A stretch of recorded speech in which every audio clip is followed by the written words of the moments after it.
Thank you for listening to this PodcastOne Sportsnet production, available on Apple Podcasts and PodcastOne.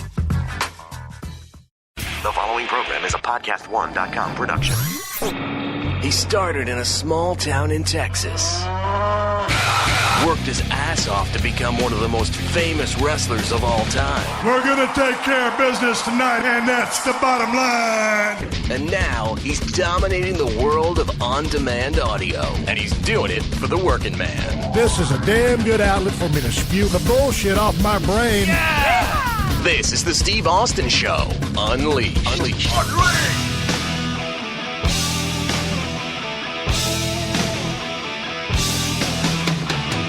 All right, everybody, welcome to the Steve Austin Show. I'm coming to you from the mean streets of Los Angeles, California today. I'm sitting here in my office at 316 Gimmick Street. God damn, what a day it has been. Holy shit. Man, I tell you what, I jumped out of bed this morning. Strike that. I didn't jump out of bed. I rolled out of bed, put on my right flip-flop, went to put on my left flip-flop, and there it was. Gone. Moolah had hijacked it. So I walked into the kitchen with my one flip-flop footed ass and started making my eggs and my oatmeal, cooking my breakfast. No coffee, sleepy as a motherfucker, tossed and turned all night. Sat down and ate my breakfast. Moolah brought me my other flip-flop. Now I was balanced out and had breakfast. And that's when I remembered. Oh, shit, Steve. Your wife made you an appointment with the dentist. I had to go to the dentist and get my teeth cleaned. Motherfucker. My wife has been on my ass to get my teeth cleaned for about the last couple years. I think I recorded on the podcast a couple years ago, one of my trips, and it was brutal. And she'd been trying to make me a bunch of appointments, and I kept putting her off and putting her off and putting her off. And finally, I said, you know what? I better go get my fucking teeth cleaned and listen to my wife. So she booked the appointment. And it was time to go pay the piper. So, took a shower, shaved up all nice. I was scruffy. Hell, I hadn't shaved in about 6 days. I had a pretty good beard going on. My wife didn't like it. It ain't hunting season yet. So I shaved, got all spiffed up, and headed down to the dentist. Rolled in there, right on time, laid back in that chair for a teeth cleaning session. Holy shit. The lady that was cleaning my teeth, she put on her mask, she put on her rubber gloves, and she grabs this tool. It's got a big hook on the end of it with a big scraper, and it vibrates at a high frequency. Looks like a Dremel bit, but sharper and more elegant. And she went to work doing precision work, cleaning all the plaque and yellow bullshit off my damn teeth, built up from over 2.5 years of not getting my teeth cleaned at the dentist. I should have listened to my wife 2.5 years ago. I was sitting in that goddamn chair with my mouth wide open. I got that little hook in there, that suction hook. It sucks all the shit out of your mouth, the saliva and the blood. And that lady, she got that damn high frequency vibration thing just chipping in on my damn teeth, pulling that plaque off, and I could feel that ridge.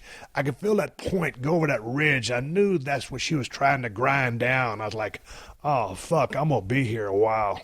And all I could think about was the last time that I was getting something done at the doctor was my damn car getting towed off because I parked at the damn parking meter, and I got towed off. Y'all done heard that story. So I'm sitting there thinking the same fucking thing. I'm on Wilshire Boulevard in Santa Monica, and I put 2 hours in that machine because I calculated there's no way. There's no way it can take 2 hours to clean all the shit off my teeth. Anyway, it didn't take 2 hours because I had a 1 hour appointment. They had to get to somebody else. So the whole time I'm thinking, I got to be out there before my car gets towed off or I get a ticket because that's going to be a $52 ticket that I don't want to pay.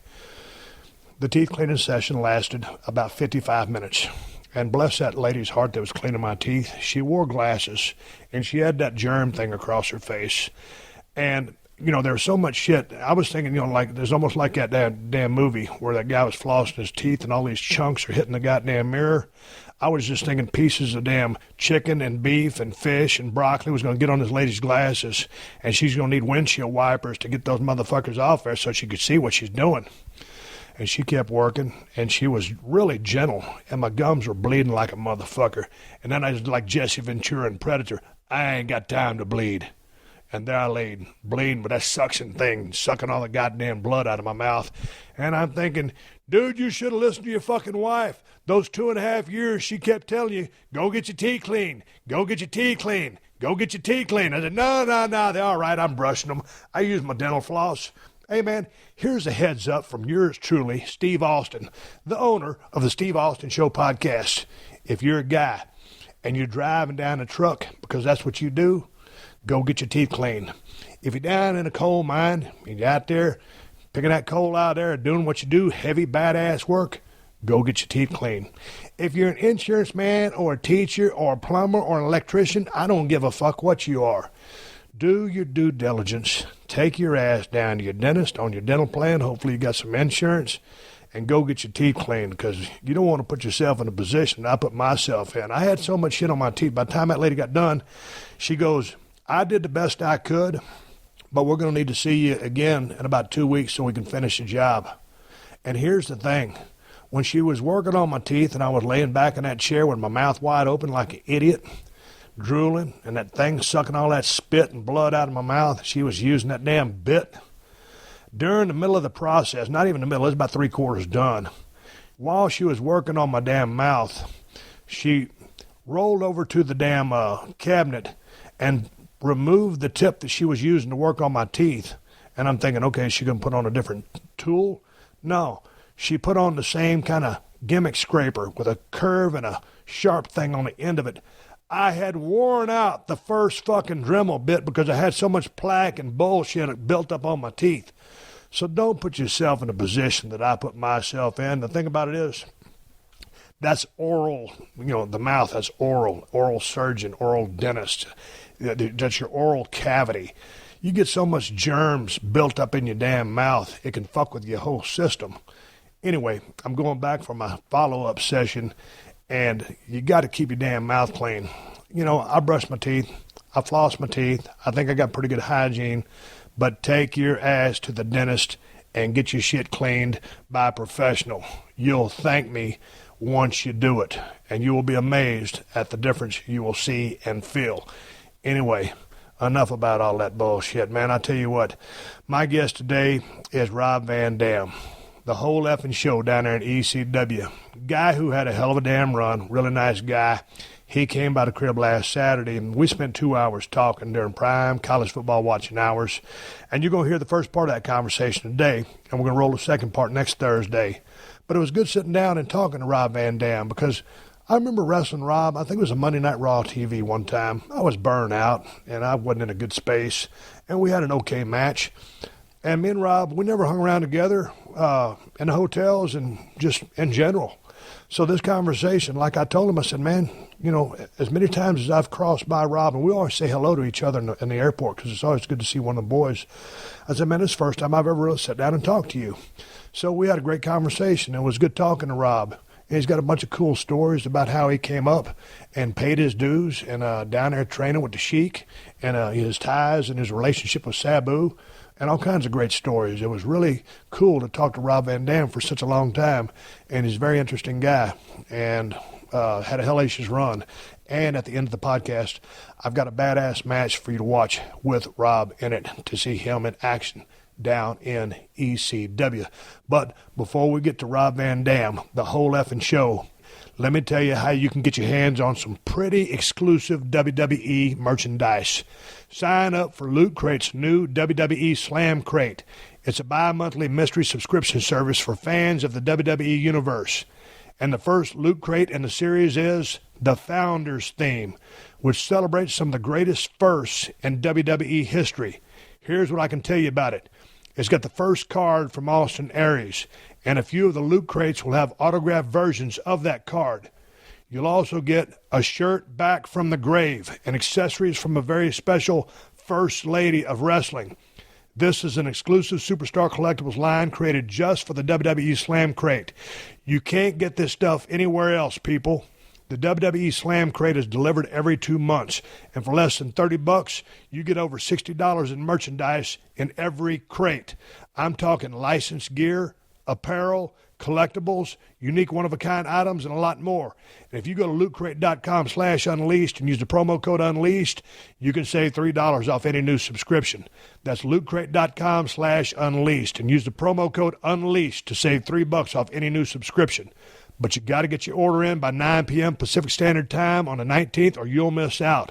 Because once these crates are gone, they are gone. So get your WWE Slam Crate order in by 9 p.m. Pacific Standard Time on the 19th. And remember, use the promo code UNLEASHED to save $3 off any new subscription. Welcome to Two Shorts Boombox, where every week it's a party in my studio. Me and all my interesting friends having dope conversations. And now my fans get to join in. Every episode is a lot of fun, baby. We dropping game for everybody, from the hip-hop heads to the entrepreneurs. And check out the new Too Short exclusives, unheard music from me and all my boombox artists. You don't want to miss an episode. Wednesdays, Too Short's Boombox. Download it now on the PodcastOne app, iTunes, or at PodcastOne.com. I'm rolling sound right now. I'm sitting here with RVD at 316 Gimmick Street. We just got finished talking telephone technology with the smartphone. These smartphones are smarter than I am. Hey, Rob, I know you have a tendency to cuss a little bit, as do I. Yes. So I thought we'd roll Unleashed here, but, if you want to keep it family friendly, we can do that too. You have option A of going Unleashed. You got option B of going family friendly. Feel free to talk uncensored and candidly. Hey, well, speaking of, just talking in four-letter words, and all I've, read about you, and, man, we've known each other for a long time, but it's not like we never traveled together. No, we really don't know each other. No. I know your character way more than I know you, and I don't know if you're different than your character or not, and I would assume you probably feel the same about me. I'm not walking around here crashing beer cans up and, getting on the corner and saying, give me a hell yeah. Hey, right. Kristen, my wife, if you'll cook me a TV dinner, give me a hell yeah. Nah. I'm actually a little bit more laid back than I was. I always like to think, and probably maybe you're the same, Stone Cold was Steve Austin turned up to 11, and then I just turned him down because I was being who and what I was. Yeah. But, certainly I don't. Dude, the last few times we passed each other was in airports. Yeah. A couple of years ago. Right. And so, man, I'm low-key. I've read that you're a loner. Same here. I love people. But, man, if I don't see nobody for a long time, I'm fine with that. Yeah.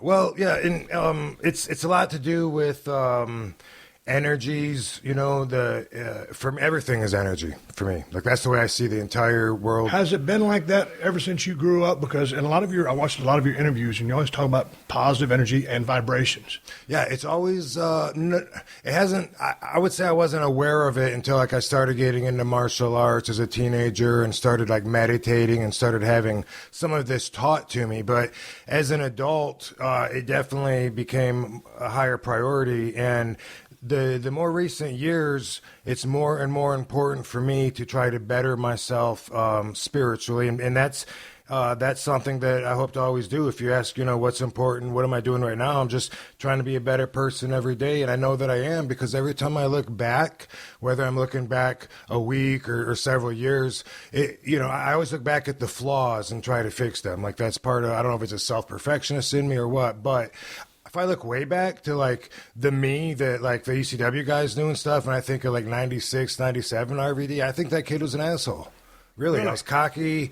My values were different. But your values are different. But there comes a point in your career where you do get cocky, if not overconfident. Because if you're not confident, because I watched a lot of your stuff when you were hot, when you were the whole fucking show in ECW, and you had the swagger and everything that goes with it. You were having a heavy push. You were pretty much the feature of the organization.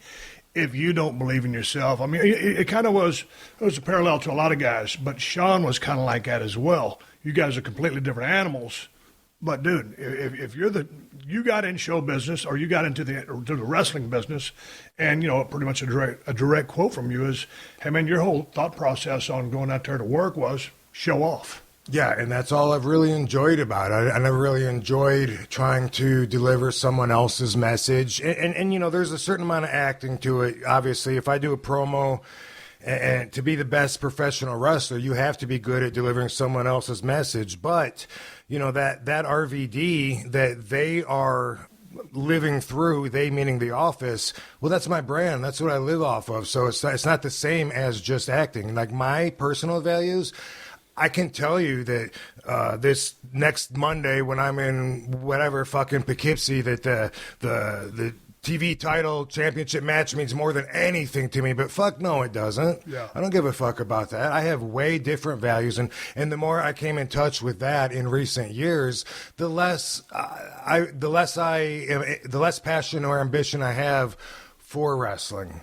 Because that is part of it. I mean, back in ECW, let me just explain. Yeah. So back in ECW, when you're talking about when I was on top of that company, I was at a point where I think a lot of people like yourself, to be the top guy and to be able to deliver those promos where you really think that you're saying I am the best, there ain't anyone that can touch me. I think you have to, like you say, believe in yourself, but also you got to be a little bit crazy to really believe that you are the fucking best. It's a shoot. I mean, it's a shoot mindset. Yeah. I mean, the business is a work. We know that, but man, you hit it right on the head. When I'm out there, if I'm saying something, I might be doing somebody else's storyline or giving a storyline that I am in, but I believe it hook, line, and sinker while I'm there. Now, when I get in my rental car and I'm driving off, I'm thinking, hey, man, that's pretty good. You know, we did a good job pulling that angle off. But right there in the moment or just in a match, yeah, I'm working. Some of my shit's a little snug, as it was yours or is. But I believe what I'm doing. You can compare it exactly to a UFC fight. You know, it might be called, it might be scripted, it might be set up, might know the finish. But other than that, man, the act of doing it, it'd be just like a Daniel Day-Lewis, one of these badass actors, delving into a part, which I would never worth a shit as an actor. But as a wrestler, I didn't pretend to be a wrestler. I was a wrestler. Right. And so for me, like when I'm in the ring showing off, I totally believe like every moment, I think that's part of what makes my work stand out to certain people, the way I sell, whatever, because I'm totally into it. But I would say back in the day, I really did carry around that ego that like, fuck yeah, man, I'm the whole effing show, I'm the best. And I had the freedom to back it up every single night. I was like, what's important to me is that this whole company grows with all my efforts. It's on my shoulders. I want everyone that bought a ticket tonight in our biggest house ever, because back then I was watching it grow. I want everyone to be happy that they bought a ticket to see me. So I'm going to work my balls off and do the best I can. And afterwards, when they're all screaming, whole fucking show, and they all have signs, it was rewarding. And I think that kind of belief, like feeding into that, you got to have that drive, because although you may say it's a work, there really is a lot of competition that's so easy for people that are on the outside to never know about. And back then, you know, I had that competitive edge where I wanted to stand out more than the next guy, more than the guy that I'm working with. I want the people, the promoters, everyone to be talking about me, and that's the competition. And I don't have that. I don't want to fight to go out there and tell the story anymore. And these kids that do want to fight, they don't even know what the right things to fight for. But part of that reality that bleeds into the work is the fact that you're fighting to keep your spot, because every single time you go out there, I mean, go back to your television title reign was what, going on 2 years or over? Yeah. And so every week you're going out there you're putting it on the line. You're the whole effing show. So if somebody starts blowing your shit out of the water every week, well, you're not so much the whole fucking show. And the point I'm going to here is we're going to leapfrog into all the other territories real quick, and then we'll come back. But you had so much creative freedom in ECW towards the end, and CM Punk, before he left, and I consider CM Punk a friend of mine, but he felt creatively stifled. And I believe that he was. And at points in my career, I felt that way in WWF as well. After you left ECW, wherever you went, did you ever have that freedom again, or did you ever feel whole? Because at ECW, you could do whatever the fuck you wanted. Well, I mean, there's not that many places to go, and there's not that many territories. So if you're talking about doing one-off indie shots or whatever, of course I can, Yeah, but WWE, you run there, so TNA. Yeah, so with WWE, I mean, I felt like when I went there, there was nothing else left, right? Right. And I hadn't gone anywhere between ECW and WWE. I hadn't. Some indie shots, very few. I do them very selectively. And, I did a movie, whatever. But when I went there, I looked at it at that time as artistically selling out because of my perception of what WWE was. What was your perception of what WWE was? It seemed like the Disney-fied version of wrestling. Because here we were in ECW. Nobody ever asked us, do you guys ever really hit each other? Because we beat the fuck out of each other. I mean, when I do these concussion interviews and people ask how many concussions I've had, I think about Balls Mahoney every single night whacking me with that chair. The sound going out, everything's in slow motion, and I didn't know that could lead to long-term damage, obviously. But the style was something that we were all so proud of that we wanted to see ECW take off, and we want to just connect with the like-minded fans that appreciated the difference. And once that folded, because I sacrificed a lot of, and I gave up offers and turned away to stay there. And once that went down, and there was no other option if I wanted to continue being a professional wrestler on TV in the United States, WWE was all there was. Paul was already there. So when I was ready and made the call, I did look at it like, okay, basically, I'm doing this for the business, for the money, not for the art, because they're probably going to call me Robot Van Dam and have me go out there they're going to recreate my character, erase my past, because that is what I thought about them. Right. And plus, while we were beating the shit out of each other, I would see the WWE guys tap each other in the back with a chair and go down, and it was insulting to me. And it was insulting, but just what I was hearing them say, because they started exposing more of the entertainment side. And I'm being trained by the original Sheik.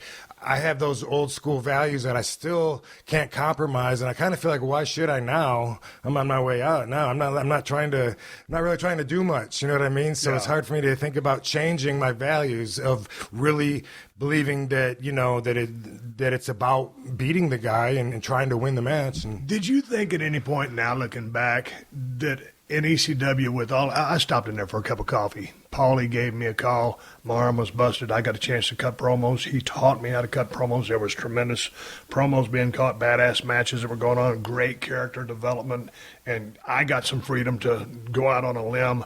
So I just enjoyed my short stay there. I wasn't part of the crux or the hard work that all you guys laid down the blood, tears, and sweat and sacrifice for.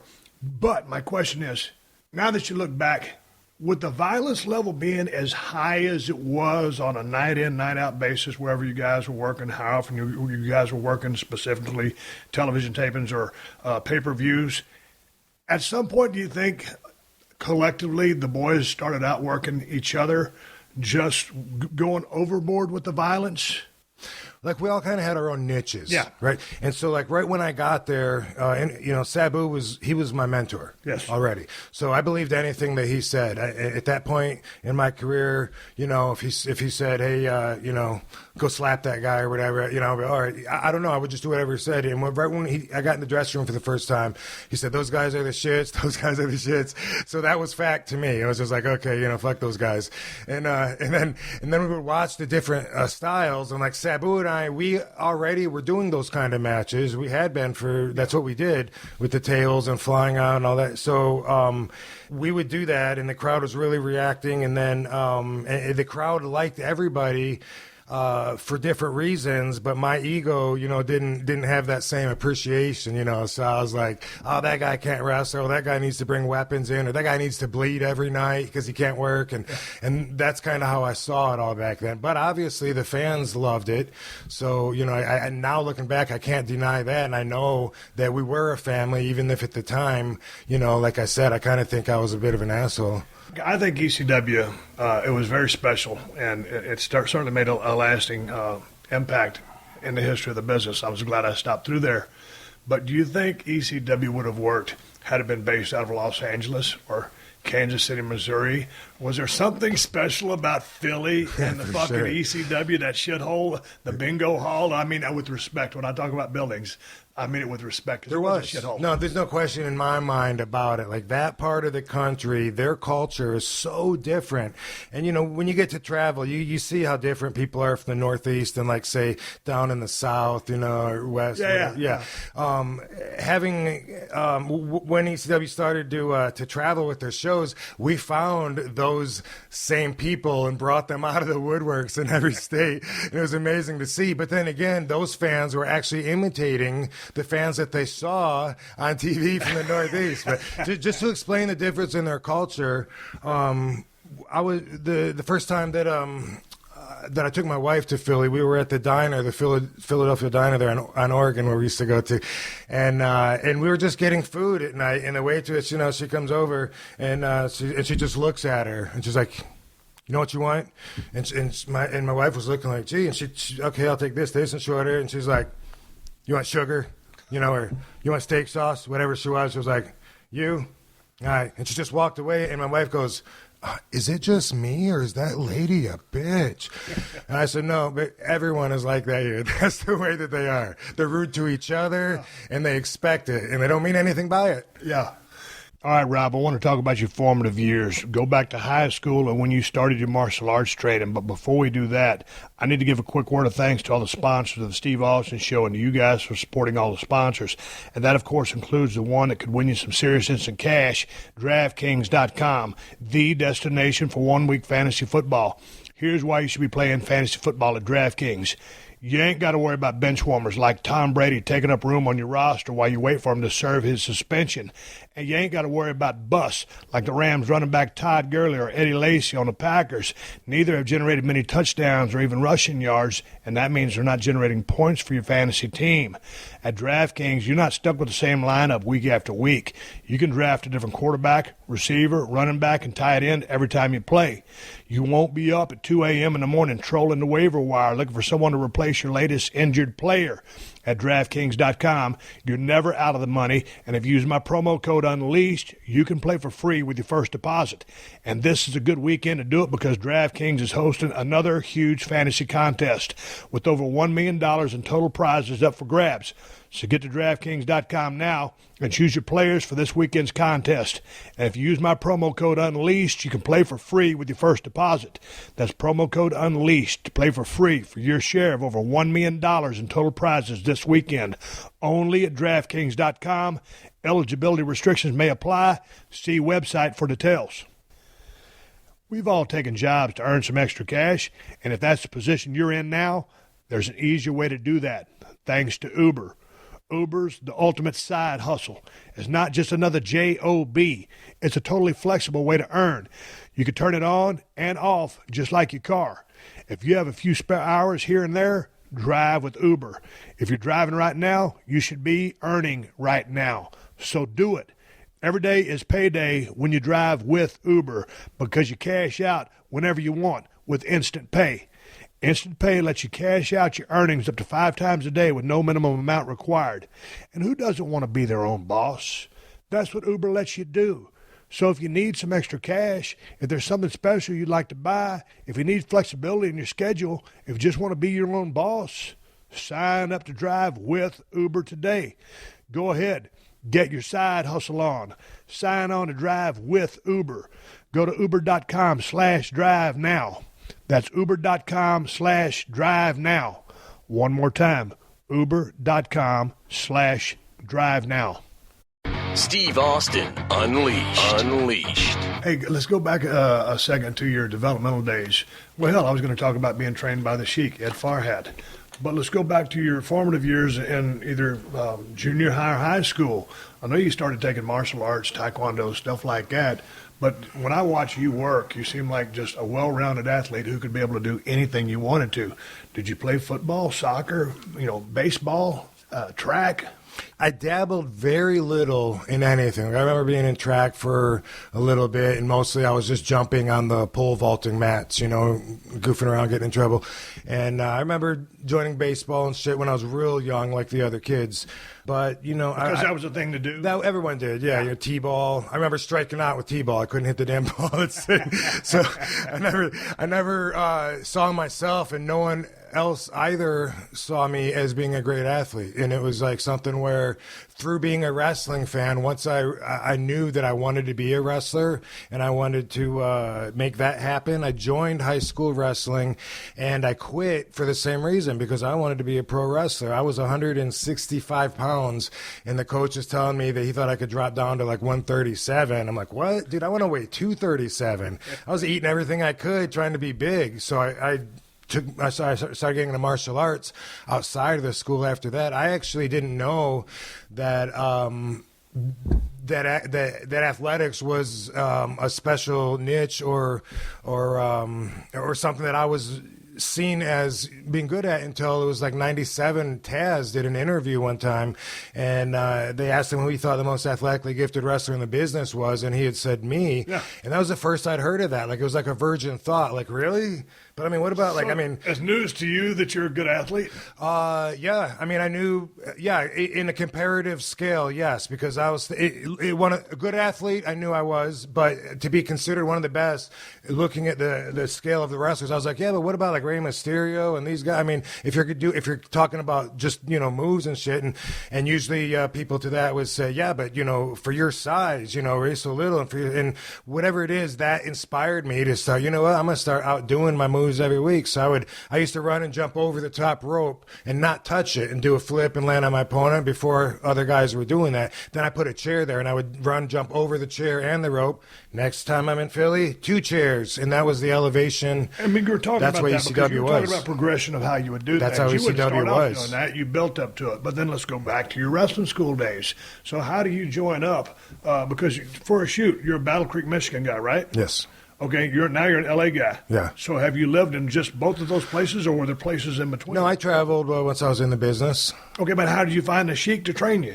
Okay, so when I was a senior and I was really looking into, okay, I'm going to get into this career right out, I'm not going to waste time, boom, as soon as I can.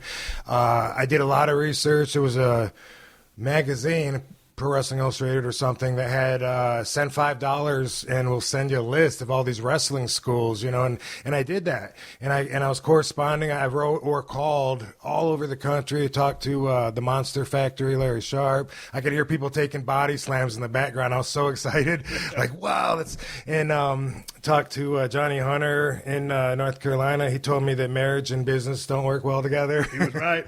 Right.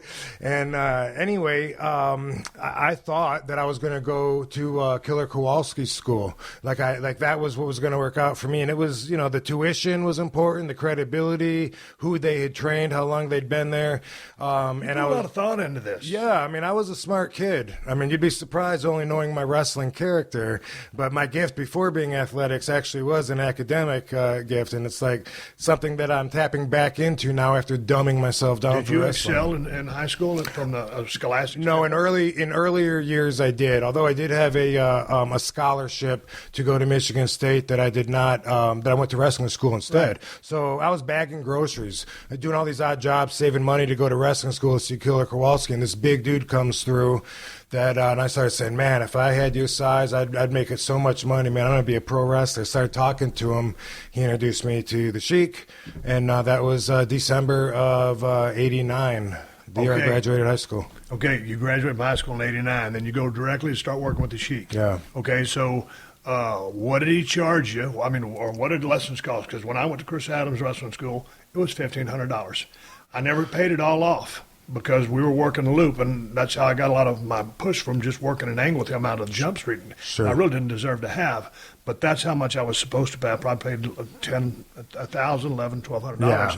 So going rate for the Sheik was what? I think it was $2,000, if I remember. I had to try out. It wasn't just like, hey, Oh, so you're a piece of shit. You're not going to get in. Totally. Okay. And I was the only one there. It wasn't like a class. Like I showed up the first time I met Sheik, first time I met Sabu. He's in the ring with me, and the ring is cut in half so they can fit it into this garage. And it's winter in Michigan, very cold, So it's and it's 8x16. This ring with the ropes. Yeah. I've never heard of a rectangular ring. This is awesome. 8x16. Yeah, and so I'm just I didn't know what to expect. I just knew I was going to make it. I was going to be a wrestler no matter what. Didn't know how successful I was going to be, but I was going to put a year or two into it. Anyway, Sheik had Sabu get in the ring and just like pushing me around and stuff and check my balance and coordination. I didn't even know what they were doing, pulling, pushing around. And then he asked me to do, he says, what do you do? I said, I can do flips and kicks. He goes, show me. So I'm like, oh, okay. So I'm in there by myself doing a kick, a split, I go, okay, what else? Oh, okay, backflip, what else? I ran out of shit eventually, and that's when he put Sabu in there, and then he says, okay, good job. He goes, come back next week, bring me some money. And I was like, sweet, I made it. I think it was $2,000. I signed a contract, and same thing. I mean, when he would work me, it would come off of the deal, and I doubt that I ever paid him the full deal. But it was like there was a time attached to it, so that if someone wanted to book me, they would have to go through him. Like he owned me for that time, and I'm a 10% or 20% commission or something. Maybe something. Okay, but here's this. When I signed up for Chris Adams Wrestling School, man, it was once a week. Saturday, after they did the television taping at the Sportatorium in Dallas, Texas, there was a live show Friday night, and then Saturday morning they did TV live to tape. Played that night. Then we'd have probably 2 hours. Well, when I joined the wrestling school, there was 25 other kids in there, and no one made it. And I was glad I made it. But my point is, with one ring, with 25 cats, we first started learning flat back bumps, rolling, tumbling, basics. Chris was good about that. And then just fundamentals about, grabbing an arm, just a cunt here of chain wrestling. And then boom, I was basically in the ring way before I really needed to be in the ring. But I've seen the Sheik work. The Sheik was a heat-seeking missile and a fucking legend, especially up in the Detroit area. Yeah. But he drew money wherever he went. With his style being what it was, now with Sabu already in the mix, now I can see maybe where you got some of the rolling, tumbling stuff from, because you didn't get that from Sheik. How did you come up with your style versus what the Sheik was teaching you? Your time with him, your time with Sabu. Yeah. What defined your style? So I had my flips, I had my kicks. I taught Sabu to do some flips, actually, and he taught me how to do some arm drags, right?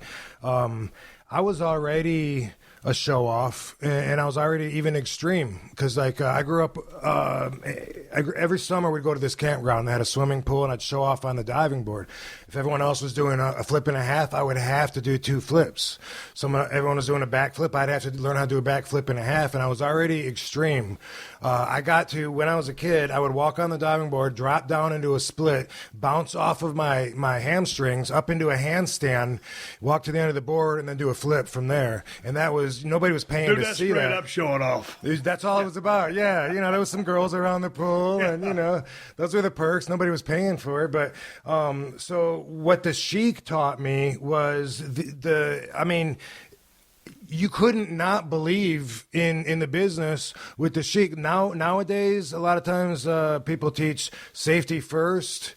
No. I got taught you protect the business first, and I swear 100%. He never smartened us up on anything.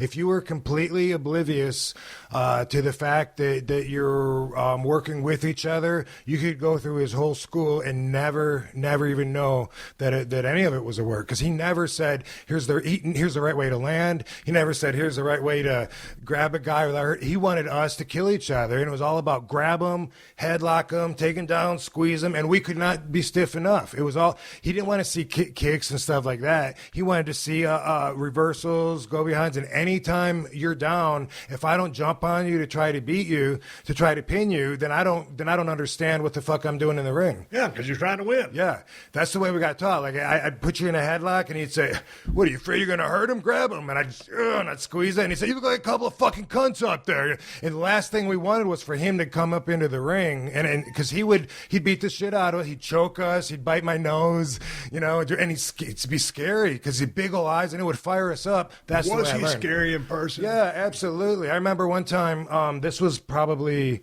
was one of my first 4 shows. I don't know, I was in Vermont, and myself and one of the other guys, we wanted to look in and see what was in his briefcase, and he kayfabed us totally about everything. I was lucky I got to hear him speak English. No one else did, but we were like, dude, look in his briefcase, everything's in there. And he was like getting dressed or whatever, and we were like behind his shoulder, and we just like slowly he leaned around over his shoulder, and we tried to take a peek, and he saw us, he slammed up, "What the fuck are you looking at?" We took off running. Yeah.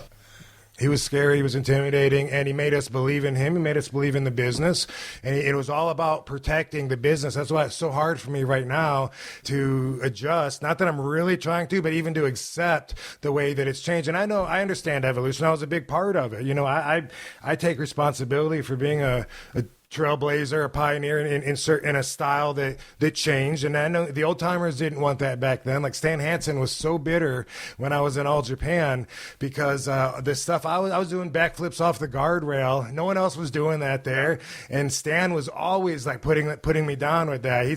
He called me Claude, and he'd say, yeah, we've been and he could get away with it. Yeah, anything. Yeah, but he would be like, well, he'd say, let Claude go in there and do all his bullshit, and then tag me, and I'll try to make it real again. And that's how he always treated me, yeah. Until I was in the ring with him one time, though. One time I was in the ring with him, and he was in the corner. I gave him a few shoulder blocks. Boom, I did a backflip, and I ran at him and kicked him in the face. And, he's blind. And afterwards he goes, I got to admit, I always thought all your shit was bullshit, but being there, he said, you were like you were there 1 second, and then you just disappeared. I couldn't find you.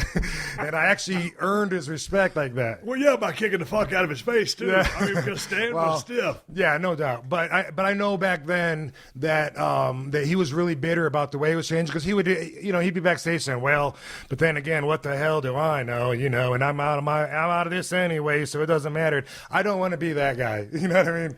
I don't. So what was your, going into your first match, because going back to your point about Sheik not smarting anybody up, Chris Adams didn't smarten us up about nothing. All of a sudden, he decides it's time for me to have my first match. I'm a wrestle guy from Louisiana named Frogman LeBlanc. He was just kind of like a journeyman kind of guy, jobber, enhancement guy, with due respect to Frogman. But all of a sudden, we go up into this office. It's just Chris Adams, me, and Frogman. He goes, okay, Steve, you're going to go about 8 or 10 minutes, and you'll win with the flying clothesline. And I'm thinking, first of all, I don't do a flying clothesline. Second of all, now you're telling me all this shit? There's a bunch of people, there's probably 3,000 people down there in TV taping, and it's going to be a televised match coming on that night. And I didn't know it was to work. So all of a sudden, I got Frogman out there, and I'm deaf, Rob. A lot of people don't understand it. I started calling matches. What? Yeah. That's why you do that. But I started calling matches at an early age because I don't, in my career, because I don't hear so well. And so I got away with doing that with 95% of the people I worked with. So all of a sudden, Frogman's trying to call spots. I'm out there. Ain't nobody ever called a high spot for me. So if you ain't never run a high spot and all of a sudden you're trying to learn one on TV, tackle, drop down, hip toss is about as basic as you can get. Would you agree? Yeah. Okay, well, on TV, when someone says tackle, drop down, hip toss, get it again, yeah. What the fuck is that? Yeah. So we stunk the joint out. There we go. What was your first match experience like? Well, so we worked with each other. I had my best friend, his name was Dango. He and I were both kickboxers, so like the first match we worked against each other, and it was like a work kickboxing match where we ended up, getting pissed, tearing the gloves off, going at it in a big pull apart. So they protected us like that, and that's the way that the first couple matches were like that, and I slowly got in. But I also want to say back then, like the first time I was in the dressing room one time before I had a match, at least one time, and I was so proud to be with the Sheik's entourage. It was, and I haven't even said this, but the entourage was so small. The school, there was Sheik, who would be, and then myself and Sabu, my friend I just mentioned, Dango, and there was 2 other guys, and that was it. There was 1, 2, 3, 4, so there was 5 of us, and that was it. Anyone else that showed up, they would never come back ever, because they were training a different way, and we were beating the shit out of each other. So that's all there was. But the first time it was at Euclid, Ohio, a town in Cleveland, and the Sheik was wrestling there. Jerry Lawler I don't know if Sheik wrestled Jerry Lawler, possibly. I think he did. But anyway, I was so prepped by Sheik and Sabu. When you're in the dressing room, you're not a fan. You're one of the boys. Don't go up to anybody, and ask for an autograph or a picture. Don't even talk to anybody unless you just want to introduce yourself and shake their hand and say your name, and then that's it.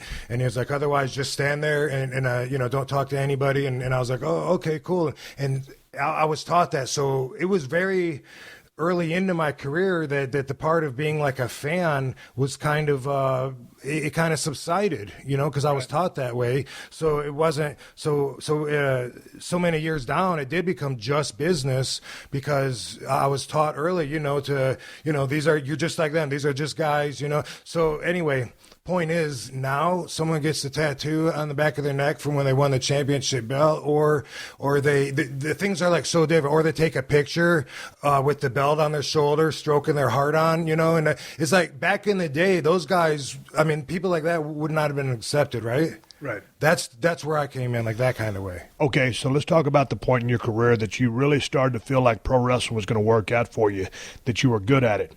And we'll do that after we talk about another successful pro wrestler who also happens to be the very successful owner and creator of DDP Yoga, my close personal friend, Diamond Dallas Page. Y'all know that DDP has changed thousands of lives, including the lives of some of your favorite pro wrestlers like Jake the Snake, Scott Hall, Mick Foley, AJ Styles, and, of course, Chris Jericho, Y2J. And DDP Yoga can change your life, too. And believe me when I say Dallas has made it real easy for you to get on the program. His new DDP Yoga Now app means you can do DDP Yoga anytime, anywhere, and you can do it right from your phone or tablet. And the app has a lot more than just workouts on it. By connecting to a Bluetooth heart rate monitor, you can track your calories and heart rate in real time. You can track your pain, measurements, and progress photos, too, all for free in the app. And like I said, you've got tons of workouts to choose from. The original DDP Yoga workouts, the new 2.0 workouts, and weekly live workouts from the DDP Yoga Performance Center. And to make it even easier than he's already made it, for a limited time, you can get the DDP Yoga DVDs for 15% off, plus 3 months of full access to the DDP Yoga Now app. Just go to ddpyoga.com/Austin. That's ddpyoga.com/Austin to take advantage of this great deal. Commit now. Change your life now. Go to ddpyoga.com/Austin to get started. If you're looking to buy a new or used car, then you need to check out TrueCar.com and the TrueCar app. I bet you didn't know that you can use TrueCar to help you buy a used car, too. It ain't just for new car purchases.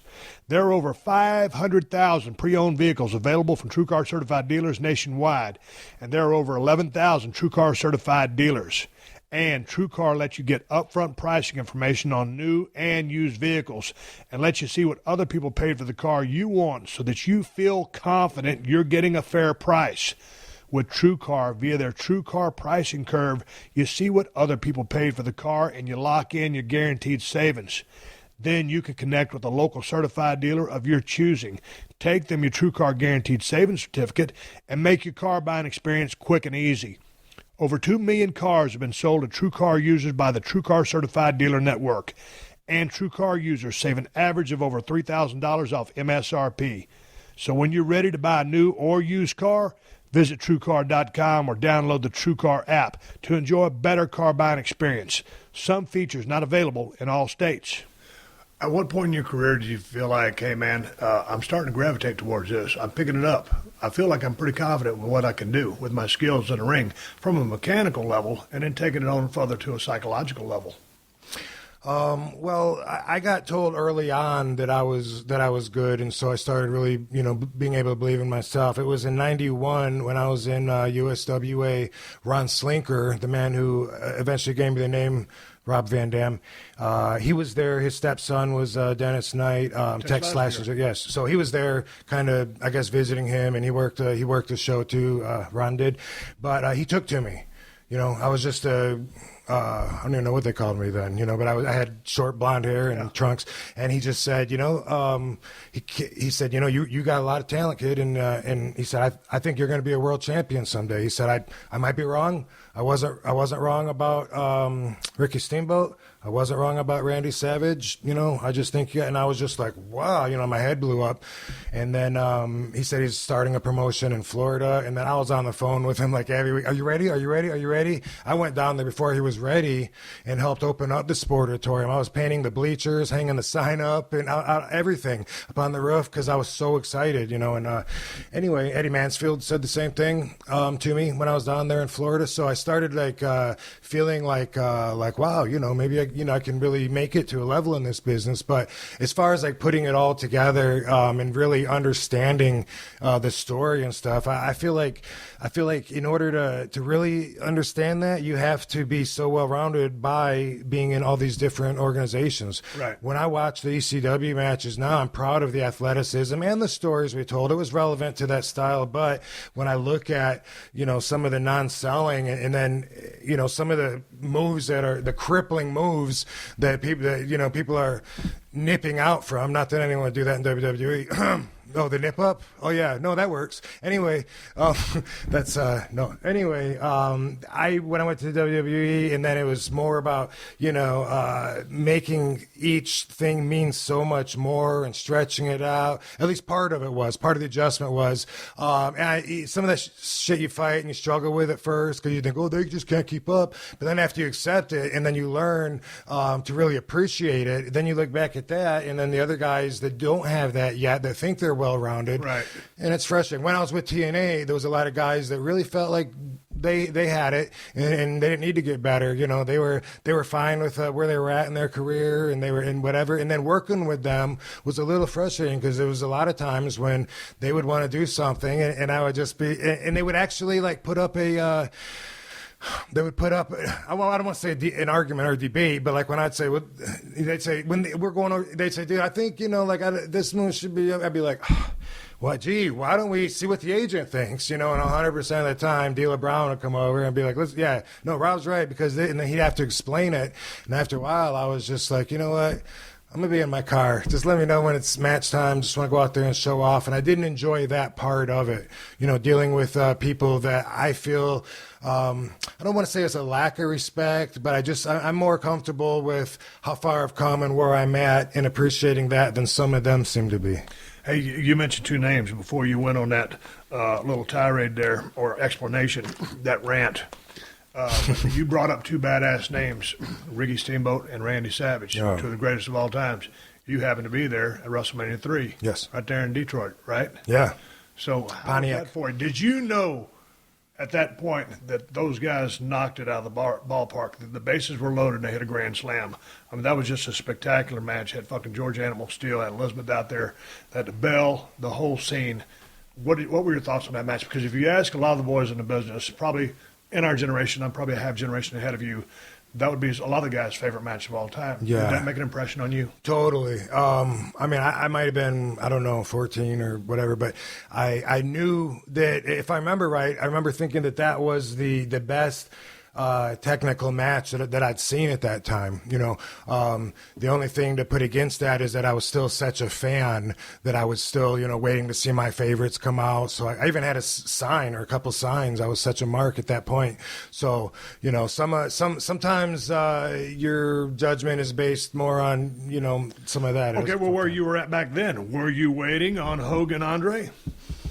Because wasn't that the main event? It totally was the main event, and because that was a bigger than life era. But it really guys was. Were in the ISC department, and man, that belt was given to some of the most premier workers in the business, and many times was figured even hotter than a world title. Yeah, well, I think I was looking forward to the world championship match, and I usually at that time, I love Hulk, but there was a time when I always would root for the heel that was going up against him. Hercules Hernandez. Oh, he's gonna beat. No, he beat him. Yeah. Bobby Heenan said that Hogan shook out when Hercules had him in his torture. Yeah. He did. I was rewinding it, showing my friends my VHS. Look, his head goes up and down there. He's giving up. But I was looking forward to that match, but it wasn't like the favorite match that I was looking forward to of the night by any means. I always thought Hercules Hernandez has been just so underrated throughout his career. He's a big guy, great physique. I loved him. I had a few conversations with him. I traveled a couple of loops with him. Nicest guy in the world, jacked up, worked the power, routine because he was a big guy.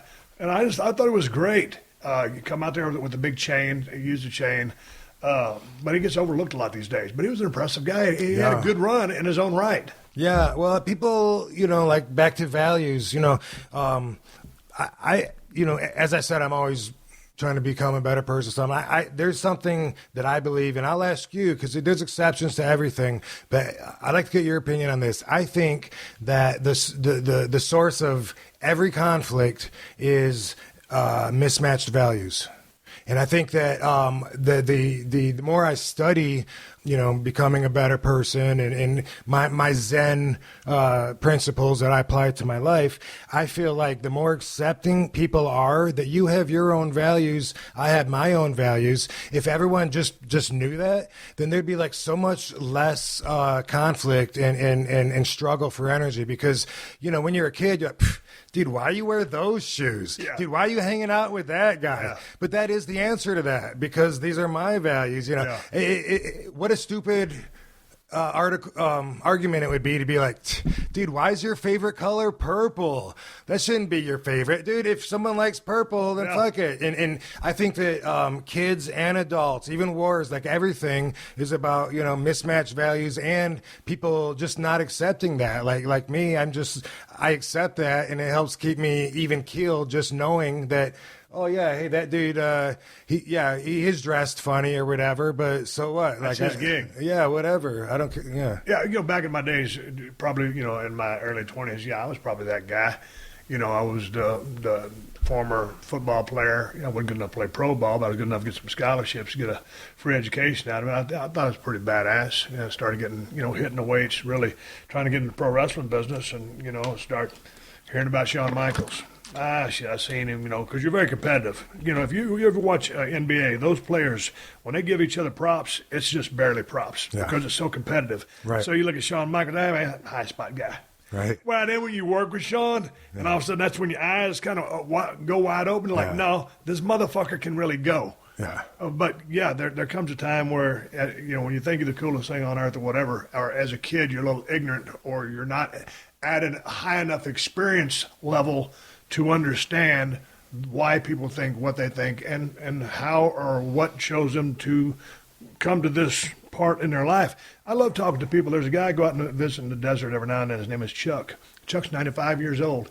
He was in the Battle of the Bulge over in Normandy, France, World War II. When I go out there and talk to him and get the chance to just hear stories about what he did, I mean, he didn't tell me anything about the war because he doesn't like talking about it.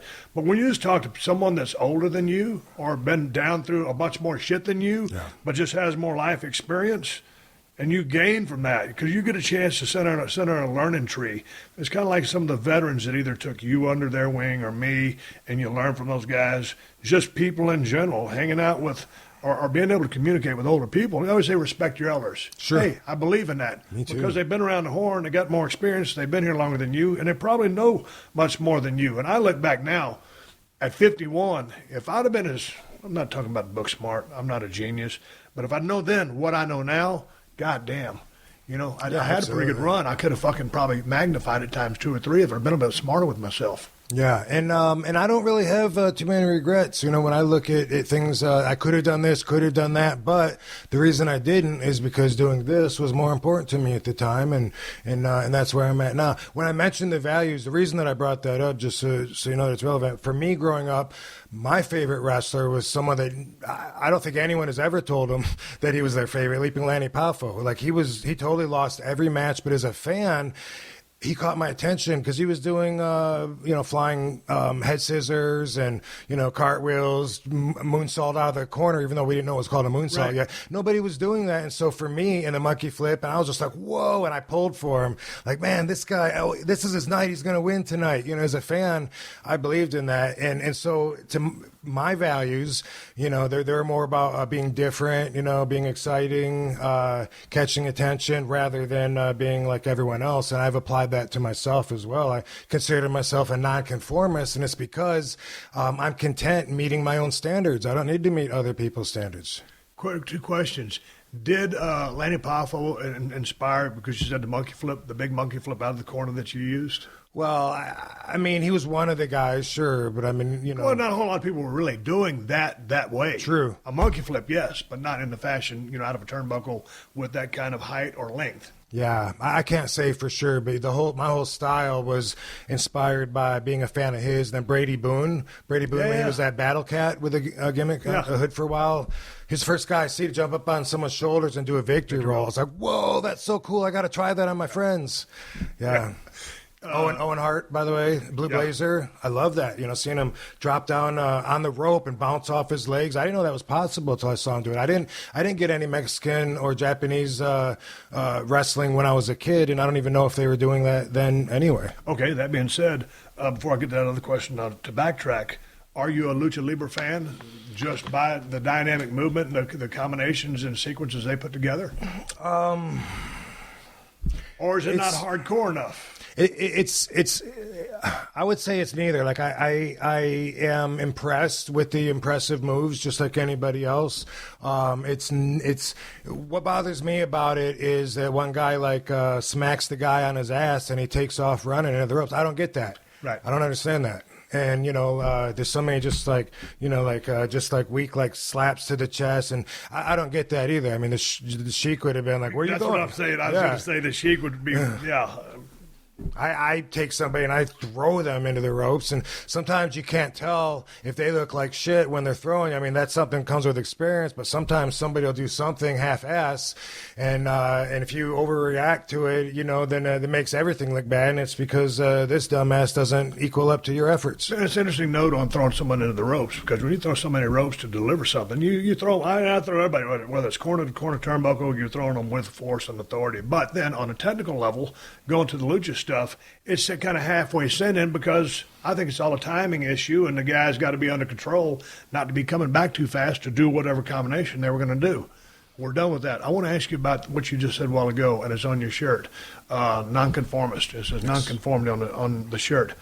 Explain to me the mindset of a nonconformist. Okay, so this is one of my T-shirts. I'm the Nonconformity Ninja, nonconformity.ninja. You can buy these, but this is the duck-billed platypus. This is nature's nonconformist. Man looked at the platypus. The most misunderstood mammal in the world. Yes, and man looked at the platypus and says, "I don't know. You're a mammal, but then you lay eggs, and you got these venomous claws, and you're a paradox." In the platypus said, "Dude, I'm just being myself. It's your systems that are fucked up." That's the way I see everything. Right. I'm just being myself. If someone wants to tell me when I'm out there, dude, you can't wear white socks with black shoes, right? Like, are they really helping me? I ain't trying to be you, motherfucker. You know what I mean?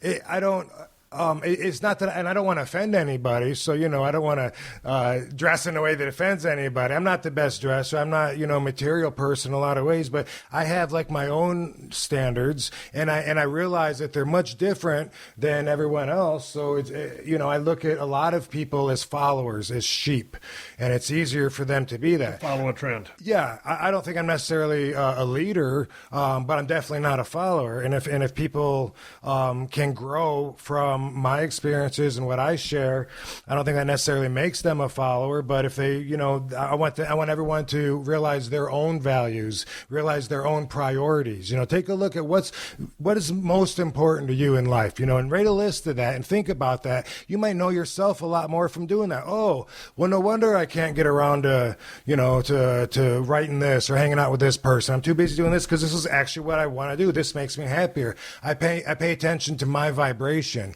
and the way that my vibration changes when I'm around other people with different vibrations, or when I'm around different environments and I get to know myself better. So my goal is to try to always keep my spiritual vibration tuned at the highest frequency as possible. And what that means is avoiding stress. It means avoiding negativity. And a lot of people don't do that. A lot of people hate their job. They hate where they live. They hate their family. They hate what they drive. And they're used to that. I'm not good with stress. If something bothers me, it's like a rock that's obstructing the flow of my chi. I look at the yin and yang like it's rotating, like it's a pond with a circular motion of flow, and then you got to take that rock out because it's obstructing that flow, and then boom, you can't take all the rocks out. That'd be perfection, and we're human, but you work towards it. I do. And being a nonconformist, it's not like you're necessarily rebellious. No. It's not like you're going to say, I'm going to wear a black and white checkered outfit because no one else does this and I want to stand out. It's just you being you. Yeah, I actually don't want to stand out. You know, I get enough attention all the time, so I try to like blend in.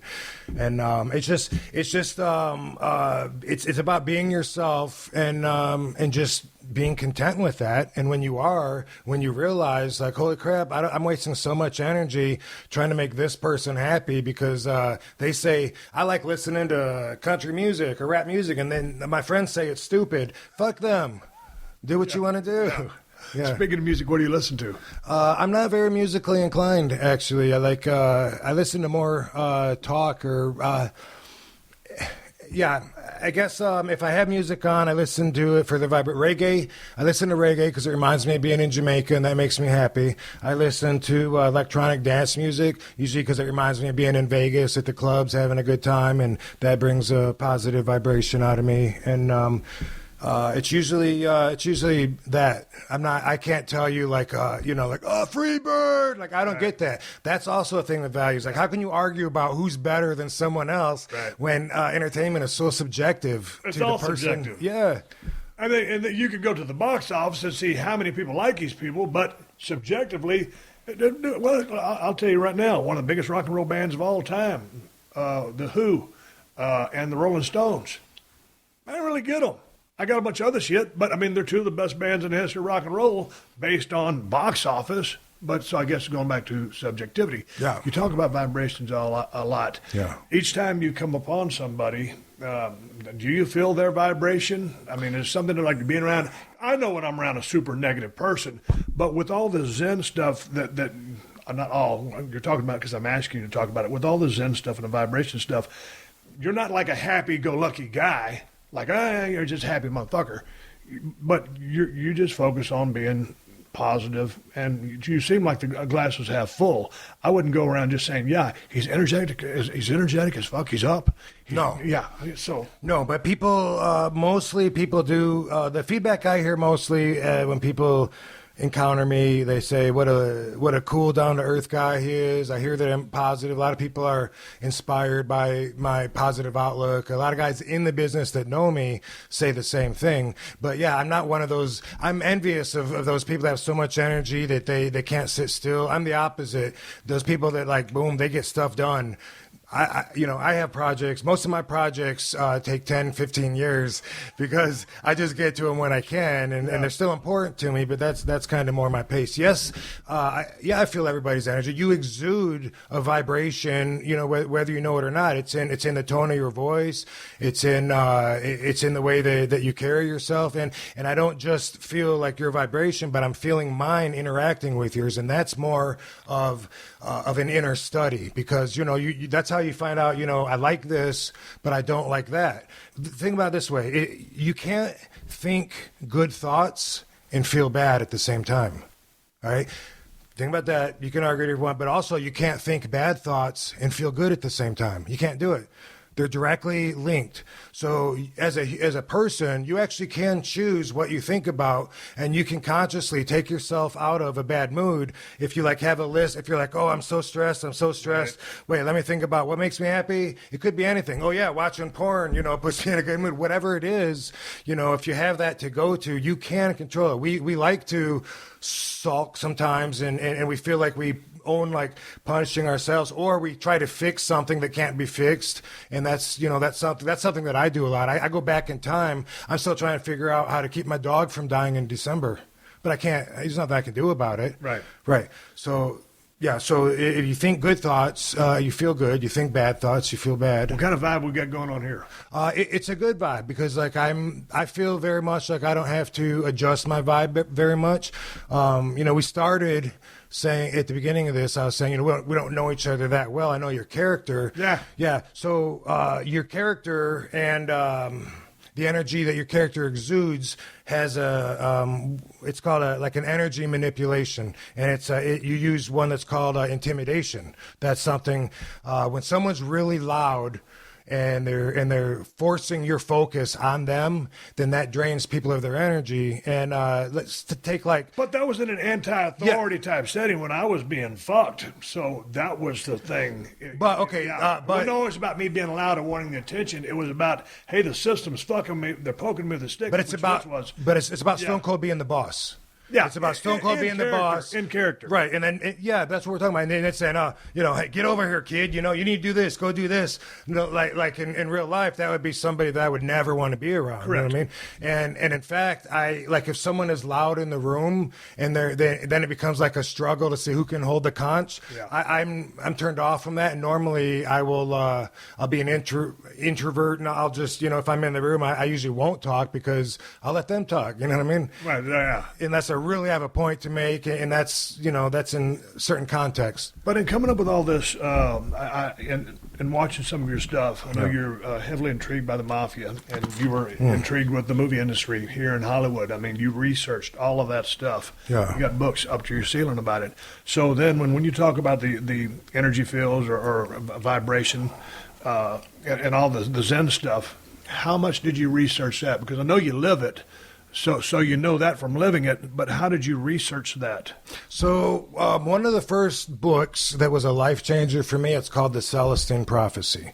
Have you heard of it? Okay. So everyone that I meet that has read the book has a similar life-changing story. Like, oh my God, yeah, it changed the way that I look at everything. And that's when I started seeing everything as energy.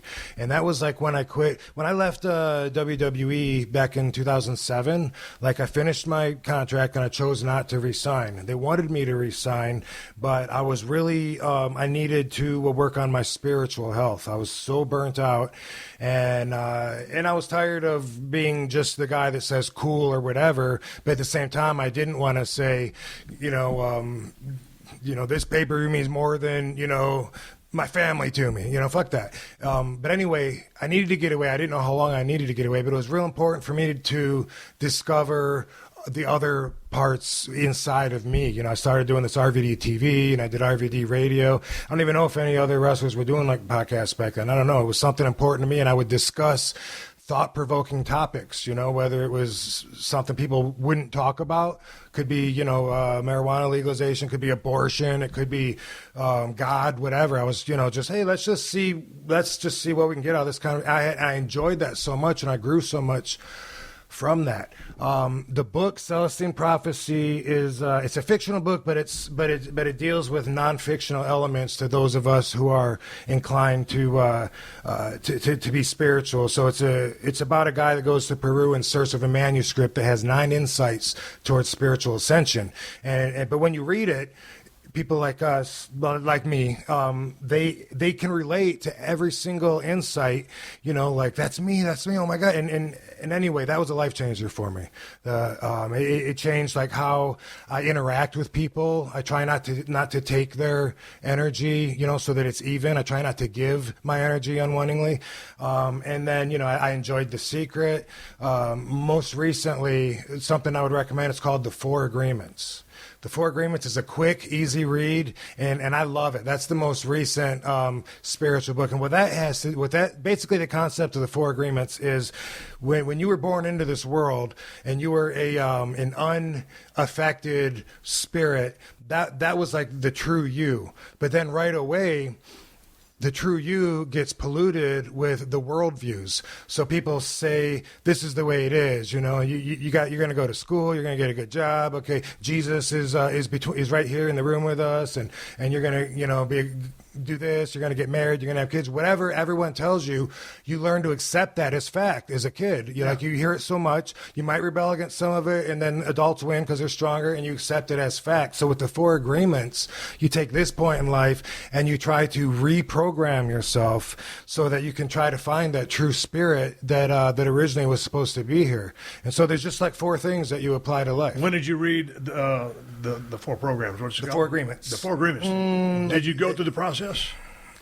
Yeah. Oh no. Every day. I use it every single day. It's just easy stuff, but I mean, it goes with explanation, But it's just like you just go like in Agreement 1. Don't assume. And then I realize all day and all week how much people are assuming, and I try to get better at that. Well, obviously he's not here, so he must think, well, you don't know that. You don't know that. And that like alone like changes life so much. And sometimes you have to, kind of guess something with the information you have, but if you really make an attempt to not assume. And then another one is to be, what's the word? Be as good as you can with your word. Like your word is so important. Right. When you Stick use to your word. And when you tell somebody something, think about it. You could make someone or break someone just by the littlest comments. And so be conscious of that, when you're saying something, that the strength that your words have. And one of them is always do your best, which is great.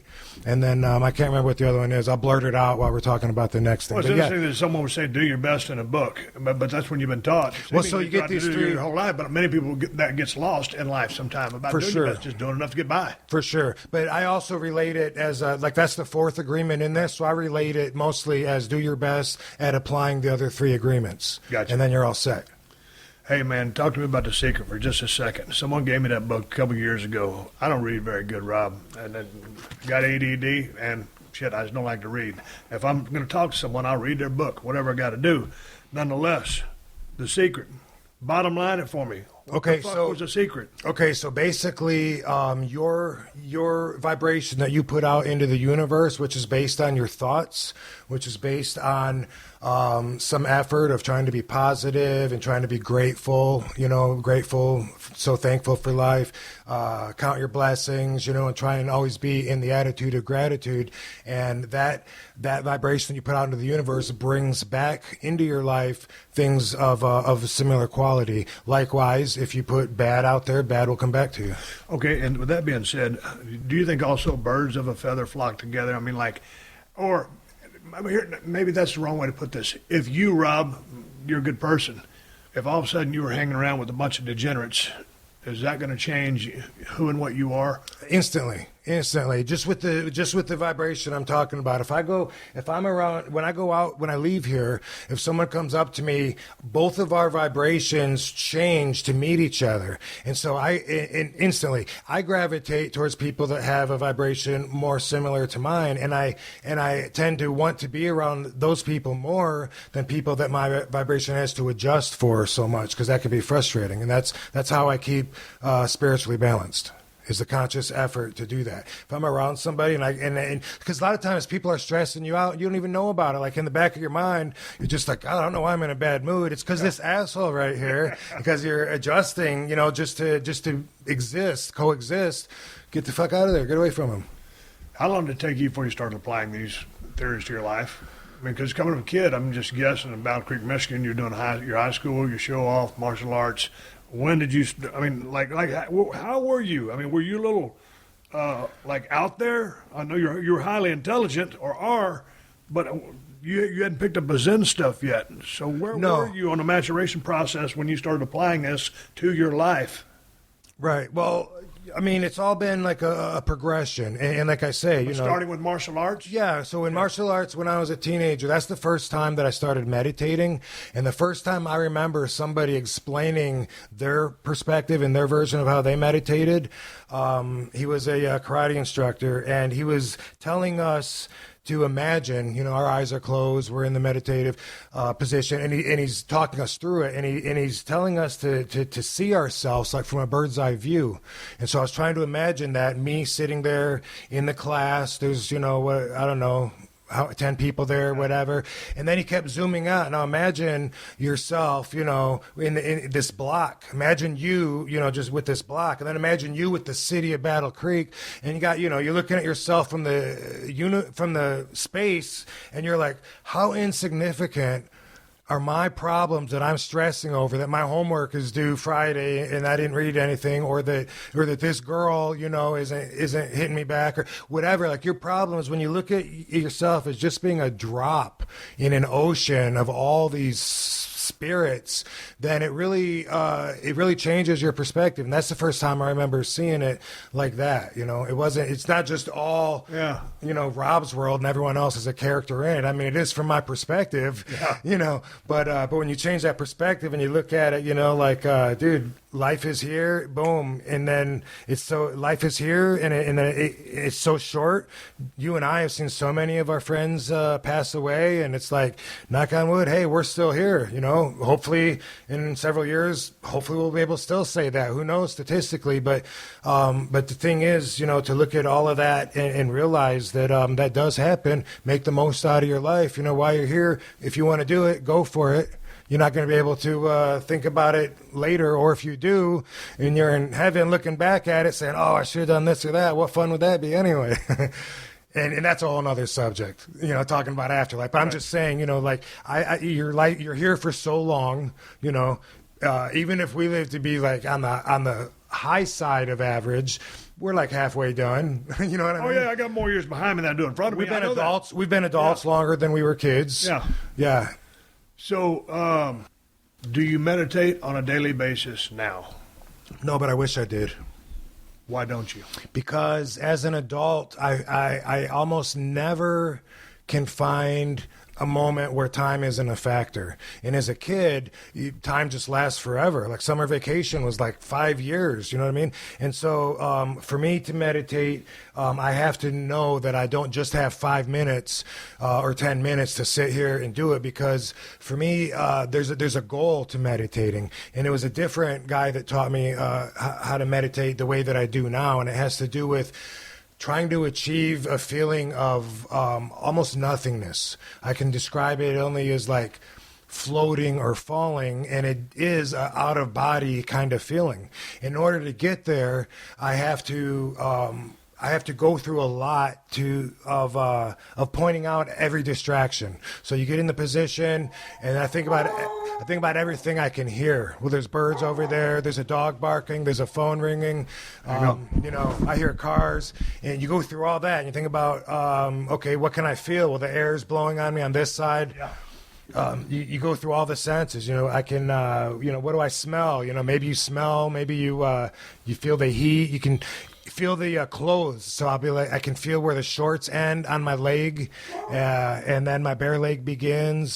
Same thing with my shirt. I try and do all that. Everything external.